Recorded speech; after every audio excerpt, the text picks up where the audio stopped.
Welcome back to the Third Spring. It's Evie here. In today's episode, we're going to answer a very important question in health and fitness, but it's not asked often enough. How to track body weights the healthy way. What do I mean by healthy? Many times, stepping on the scale feeds into an unhealthy obsession with weight. I have been there myself. If my reading was 1 kg heavier than the day before, or 2 kg heavier after a holiday trip, after the Lunar New Year break, it could get me in a downward spiral of disappointment and anxiety. A healthy approach to tracking and understanding body weight is one where we learn how to interpret data trends meaningfully without letting short term fluctuations derail our emotions. My regular listeners know that I am not a huge fan of tracking body weights as the sole indicator of fitness and health because it doesn't tell us a complete picture of how much lean mass versus body fat we each have. However, I understand that this is still a very widely used tool to monitor trends in health. Weighing scales are easily available and body weights are easy to understand. What we need is not to demonize body weights, but to understand how to collect data on body weights effectively.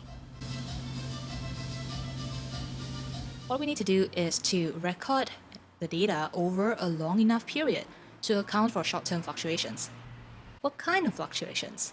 Mostly, they are caused by how our body retains or loses water throughout the day, before and after exercising, or when we eat certain types of food, just to name a few. For women in their reproductive years, hormone changes during the menstrual cycle can cause more water retention during the luteal phase, after ovulation to before menstruation starts. This also accounts for body weight fluctuations within the cycle. So to remove short-term noise from the data, we should record body weights at the same time every day. For example, first thing in the morning after you wake up and before you eat anything. And use the same weighing scale.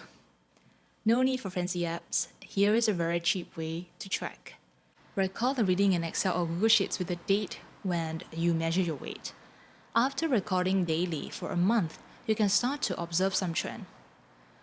Throw in a weekly moving average to smoothen out the noise and see what you get.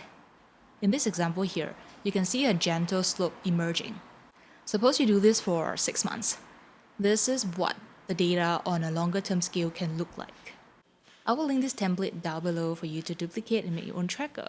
There you have it, how to track and make sense of your body weight the healthy way. Thanks for tuning in. Till we meet again. Meanwhile, live well and pursue your why.